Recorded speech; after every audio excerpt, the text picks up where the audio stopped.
All right, guys, I need you to buckle up because today we're going to have a little sit down with Noam Manor.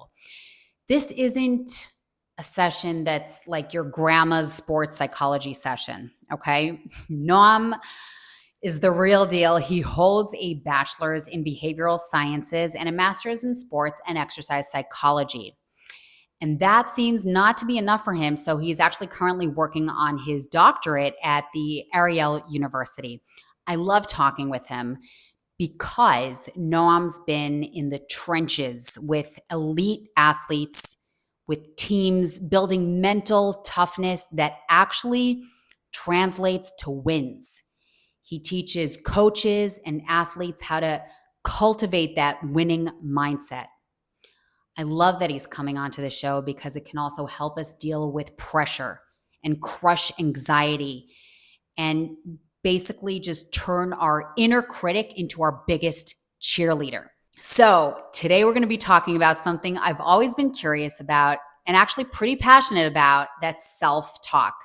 But seriously, like I said, I need you to buckle up because we're not shying away from the juicy stuff. We're getting real about cursing and swearing in sports, which is what he is actually researching for his doctorate. And he's going really deep. So let's get tips from the master and let's dive right in. Are you tired of the wellness industry bullshit, the endless fads, the contradictory advice, the influencers pushing products they don't even use? Yeah. Well, so am I. This is Bodyholic, the podcast that helps you weed through the crap so you can get to the real deal about your health, fitness, and well-being. We're going to ditch the fluff and the pseudoscience and the hype to bring you real talk, real experts, and real strategies that actually work. And seriously, the information provided in this podcast is intended for general knowledge and informational purposes only and does not constitute as medical advice. It is essential to consult with a qualified healthcare professional for any health concerns or before making any decisions related to your health or treatment. Welcome, almost Dr. Manor. How are you? I'm fine. I think almost it's a big compliment. I have 3 more years left, but I'm on my way. It will happen. I know it will happen, and and you also know that I'm super excited about what you're doing. So maybe just in a few words, tell everybody what you're doing. Okay, so I'm Noam Manor, and I'm a PhD student for sports sciences, and my research in my PhD is about swearing in sports and exercise, but not just regular swearing like swearing at someone. It's about swearing like using a foul language as a part of your self-talk. For example, I want to check why, like what are the reasons that athletes, coaches, general exercisers, why they use swear words during their training and competition, and how does it help them, and what frequency they do that, and which swear words they use. So I'm gathering a lot of information about this phenomenon because it's happening a lot. Especially in competitive sport, but also sometimes when people just go to the gym or all that. So there is no data on this phenomenon. So yeah, I took it under my PhD and now I'm studying it. In general, I find the whole idea of self-talk in sports really, really fascinating. And from speaking to you already, it seems to me that when it comes to cursing, I have discovered through you that it's an art, that there's an actual art to it. There's, it doesn't help if it's a certain way, but it does help if it's another way. And so let's kick things off with a little bit of insight in terms of that. So I remember you specifically saying to me that if you're swearing at someone, that's not what we're talking about. Yeah. So yeah. Also, when I did my research, now I'm I'm about to publish it, hopefully in a respectful sports psychology journal. But yeah, there is a difference between swearing at someone, like in a conversation, than swearing as a part of your self-talk. So, for example, let's say I'm driving my car and I see you driving near me, and I see that you are making, I don't know, a foolish move with your car or whatever. And then I can be mad at you and I will say, oh man, what is this stupid woman is doing, right? So I used it as a part of my self-talk. I didn't say it to yourself. It's not like we are in a conversation. I used it probably to express frustration and to downgrade you and to make myself like, she's an idiot, which means that I'm better than her. So it helps me feel better. Like, what this idiot woman is doing, right? So it's completely different than saying to someone in his face, you are an idiot. And also, let's say you made a mistake, like you wanted to go through the green light and you didn't make it, and you are in a rush and you had to go to work, and you're like, oh man, fuck, how come I missed that green light? So it's different than cursing someone else, right? Because now it was part of your self-talk, and you again used the word fuck to express frustration, right? But you didn't say it to anyone else. It was part of your self-talk. You didn't say that you are a fuck person, right? It's not meant to your self-worth or self-confidence, but you just used a swear word, a taboo word, to basically illustrate how you feel right now. So, and it has to be taboo. Swearing at someone. And in order to actually have that kind of release, it has to be taboo. Yeah, because the definition of a swear word, it's taboo words that are considered insultive or not appropriate or whatever. So when you swear, it immediately means that you use taboo words, obviously. Words that have the potential to cause harm or to cause discomfort or something like that, yeah. So the effect of me saying, oh, fudge, is not the same of me saying, oh, No, it's not. probably not. Probably not. There was a research in 2020. They wanted to compare the word fuck against a new word. Like they just invented words, like really stupid words. And they wanted to see if just by saying any word versus the word fuck, does it provide the same benefits? So the researchers asked them to put their hand in a cold presso task. And the mission was to hold as long as you can, to hold your hand as long as you can in the cold water, while either swearing, using the word fuck, or saying new words that the researchers invented.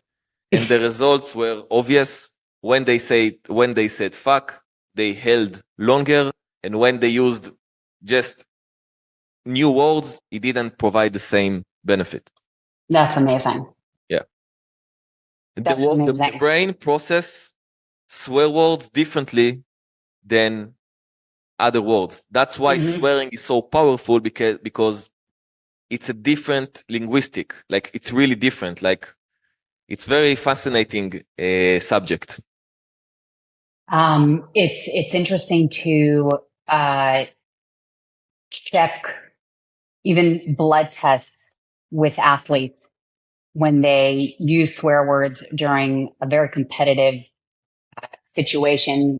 Doesn't matter what sport it is, but they're full on, and to check to see like hormone levels of I don't know what would be the hormone that Probably.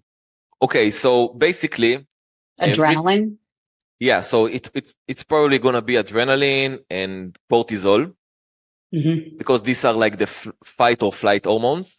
And basically, it is still not really known what are the mechanisms behind the effect of swearing. So some research find that when people swear, their sympathetic nervous system, like, how do I say it in easy words? Like the nervous system that is responsible for activating your fight or flight response. So one of the signs that the fight or flight system is activated, it's by increasing your heart rate. So some studies show that when you swear, your heart rate increase, but some studies show that it's not happening. So there are conflict findings. So we don't really know what are the mechanisms behind it. Some studies show that it's increasing aggression. Some studies show that it doesn't increase aggression. So there are a lot of mystery behind why swearing works. For most people, not for everyone, for most people. Some people will swear during like challenging tasks, and it will not help them. But for the majority of people, we see it in the research. For the majority of people, when they swear during challenging times, it will provide them with benefits. Depends on the situation. If they are dealing with pain, like physical pain, whether they are dealing with a very stressful situation. So, for example, I can tell my own story. I'm really afraid of heights. Like that's my problem. Yeah. Like I have really strong afraid of heights. So I went to Costa Rica with a friend, and we wanted to do, what's it called? Like Omega, and it was very high. Yeah. Say it again. I think it is. Yeah. So Omega, like when you go on a zip line. Yeah. Okay, so we wanted to do zip line, and it was very, very high. Like, and when you look it from the earth and you look up, you say, okay, it's not that high. It's not that Oh my God. high, yeah? And then you start to go up it was like some kind of an elevator or whatever. And then suddenly you go up, you go in, and you're like, oh man, this is very high. Like, and then it goes up, and you're like, oh man, what did I put myself into? And I started to feel panic. Like my heart was racing, and I thought to myself, maybe it's not for me, maybe I should quit. And then I see this grandma standing near me, very cool, just waiting to start. And I'm like, I'm talking to myself, and I'm saying to myself, no, what the fuck is wrong with you? Look at this grandma. If she can do it, you can do it as well. Like, and then I said, no matter what, even if I die today, I'm doing this zip line. And wow, what a I was terrified, but I told my friend, listen, when this guy is gonna push me, I'm gonna scream and swear, like really. So be prepared. And once he pushed me, I was like, motherfucker, blah, blah, blah, blah. And like, I was really yelling, and it really helped me cope with the situation. I was screaming in swearing. Were you doing it on purpose? Like, I'm thinking of myself in that situation. It was a strategic call. I told to myself, okay, it is what it is. The only way I can deal with that, it's by just exploding and swear the horrible swear words I can possibly think of. And I'm promised, and everyone were laughing. Everyone were laughing, but I said, I don't give a fuck. That's why that was my way of coping with this very stressful situation. I'm telling you, and then I did an experiment during the zip line. I told myself, let's try to be quiet for 2 seconds. The moment I stopped swearing, I felt the panic again, and then I said, okay, fuck, motherfucker.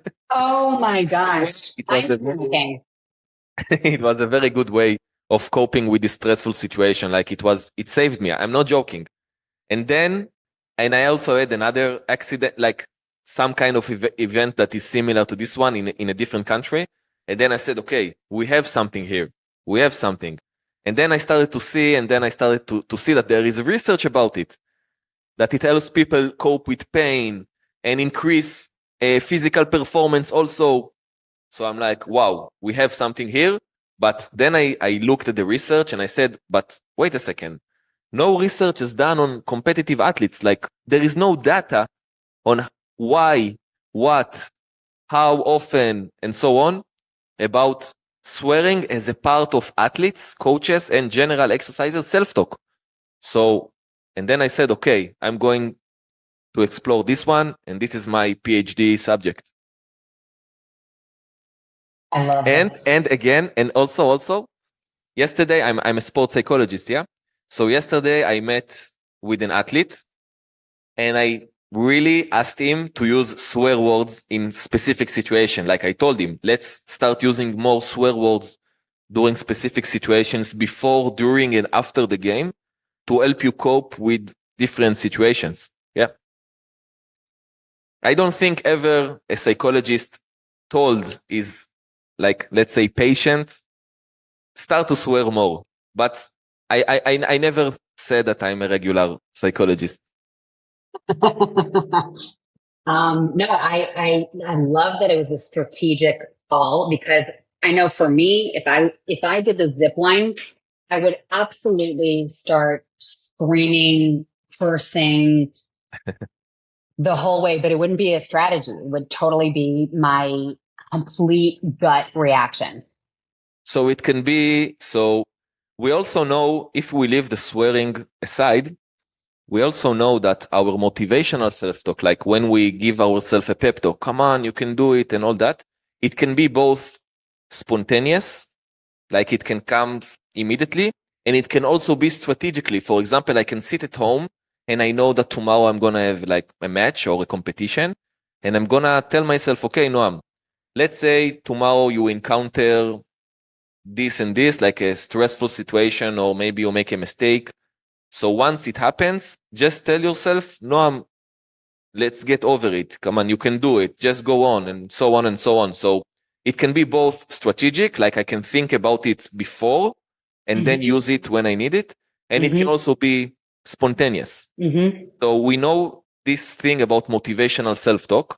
So it's also happening about swearing. Like you said, it just happened naturally, right? So for me, it was a strategic call. I said to myself, okay, I'm going to do it, but I'm going to scream as hell and swear as hell. And that's how I'm going to do it. Because if I can't swear, I'm not able to do it. Because I felt such fear, I had to let it go, you know? Yeah. Oh my God. So the Bodyholic podcast format has become relatively short. We're keeping things short. And so it's really important for me to ask you what the funniest or most creative curse word you've ever heard an athlete use. This has to be answered before we're done with today's conversation. Actually, first of all, I want to mention that fuck was cited as the most funny swear word in English. Really? There is research about it, yeah. I can send it to you later. Okay, Fuck was please do. rated number 1 as the most funniest word. That's one. Second, to be honest, I didn't hear funny swear. Like, each swear word can be funny, depends on the situation. Okay? So one time I heard like an Arabic player. I was a sports psychology of a football team, like soccer team, and we had an Arabic player, and like when they swear, it's sometimes funny for me because they're like, because we use the same cursing more or less. Right. Like they say sharmuta, we say sharmuta, and so on and so on. Right. This is in Hebrew and in Arabic. Yes, this is in Same Hebrew. curses. Yeah. Yes, exactly. But when you hear like an Arab guy, like a teenager, getting hit by another player, and he got really pain, and then he screams, "Yeah, achu sharmuta," but with a strong accent, like with a strong Arabic accent, so it can be funny because you really feel that he's really feeling bad right now because the way he pronounced it, like the "Yeah, achu sharmuta," but in, you know, with the Arabic, He's actually pronouncing it correctly, but with a lot of emotion. Like you hear it and you're like, oh man, this guy is in pain right now because he was really like, it wasn't just ya sharmuta. It was very deep, you know. So I specifically remember that moment because it was funny for me to hear it. But you had to keep a straight face. Sorry? But you had to keep a straight face. I had a smile, yeah? I had a smile. But yeah, that's the most funny moment I remember about swearing, because there are not swear words that are funny or that are special. It just depends on the situation and who says them. So for example, when someone that is not regularly swearing, and then you hear them swear, so sometimes it can be funny because, hey, what's going on? You never swear, right? Right. So it depends on the person, on the situation. So it's not really straightforward. It basically depends. Well, I think in comedy in general, it's the element of surprise is what causes the laugh. It can. Yeah. It can be one of the reasons to cause a laugh. Yeah, surprise. Yeah. Or surprise. It's a main reason. Yeah, I agree. Does cursing tell us something about an athlete's mindset? Yeah. Cursing, self-talk in general, we call it like a window to the athlete's mind, because the way people speak to themselves tell us about how they feel right now, because we know that behavior and emotion and cognition are correlated and influence each other and influenced by each other. So when a person have a thought in his mind, doesn't matter if it's motivational, if it's swearing, if it's just regular, it shows us how the person feels right now and how he feels about the world or himself or other people. So when I hear someone swear as a part of their self-talk, like let's say a football player missed a penalty, it's obviously a bad moment for him. So when you look at his face with the camera and he says, "Oh, God damn it, fucking fuck," or whatever, you know, from my perspective, I know that he feels shitty right now. Yeah. It's because he's basically using, according to everything you've said, he's using a pain reliever by cursing. In this moment, it depends. If he's like, "Oh man, fuck," so it's probably a little bit different than, "Oh fuck." Like there is a little bit difference, but yeah, he's obviously using it to release emotion. Like obviously, if he's yelling, like fuck, so obviously it's more a release than saying just, "Oh man, fuck." It also depends on the way you pronounce it. On the tone. on the tone, yeah. But basically, they use it to release bad emotions and to cope with the situation. Like, "Oh man, fuck." Like when you say a swear word according to a specific situation, it's also a way to, I'm trying to find the word, to acknowledge that something happened, something bad happened. Like you don't try to neglect it or to ignore it. You acknowledge it. That while you're swearing, you acknowledge the situation, that like you are aware of what's happening right now. You're not telling to yourself, "Oh, nothing happened, all good." Right. Swear word, it's like you know that you are in a shitty situation, and maybe it helps you to realize, okay, I'm in a shitty situation. What I'm going to do now to improve myself, So it's like acknowledging the moment that I'm in a bad moment. I think this is also one purpose. I think it's the opposite of keeping things pent up inside, and this is the main reason, obviously. So there's a cathartic. Exactly. In my research, I found that one of the main reasons that athletes, coaches, and general exercisers swear as a part of their self-talk, it's for emotional catharsis. So to let off steam, like to let go of bad emotions that you feel that are building up inside, and if you're not letting them go, so you will explode. So swear, it's like a valve. Yeah. Beautiful. You release what's going inside right now. Because when you have bad emotions, also positive emotion, because we can also swear when we are in a positive mood. for example, let's say I'm a football fan and I see my team scores a goal. I'm like, fuck yeah, right? Right. I can also use It's it in the a positive way. extreme emotions, like a valve for the extreme emotion. Exactly. And emotions fills you up with energy. Mm-hmm. And if this energy is not finding a way to go in a proper way, Freud talked about it, that if you don't let energy go out of you, bad energy go out from you, okay, so it will find a way to go out, but if you don't let it go out in a proper way, it will find another way to go out, but in a bad way, you know? Mm-hmm.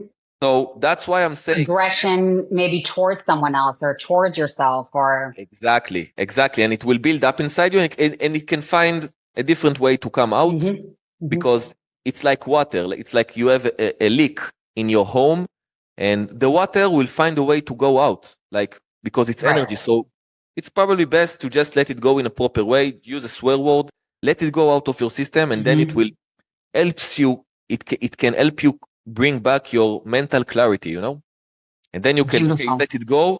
Okay, now let's focus. What can I do now? So Right. it's like It's a like the connecting path. flight.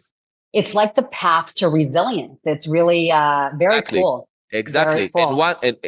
And one reason we find that people use swear also it's for mental strength to enhance their self-confidence and also their resilience. So you can basically, as you can see, we have a lot of functions for swearing. So a lot of people try to teach their kids, don't swear, right?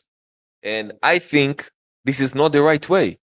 I think we should teach kids about when to swear and like how to use it strategically. We are not encouraging people to swear all the time. I think it's best to encourage kids to swear in specific moments to just feel better and to cope with stressful situations better, because swear words have a lot of power. We know it from research. So why not use it? You just opened up a whole conversation for our next meeting. Hopefully. How wonderful. And thank you so much. I would even say let's next time we meet, let's continue exploring this with how we educate our children.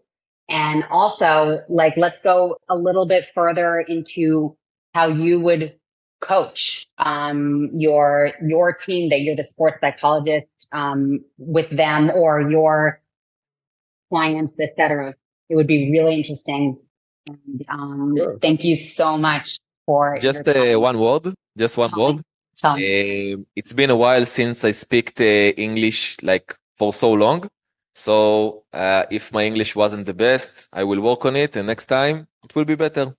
All right. Well, you know what?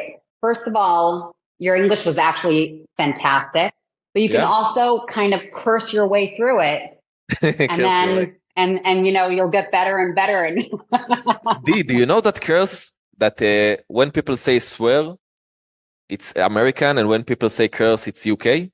Really? I hope that I'm not confusing, like cursing it's in the US, but I'm 99% sure that swearing it's American and cursing it's in the UK. I'm I'm going to check 99% this. sure.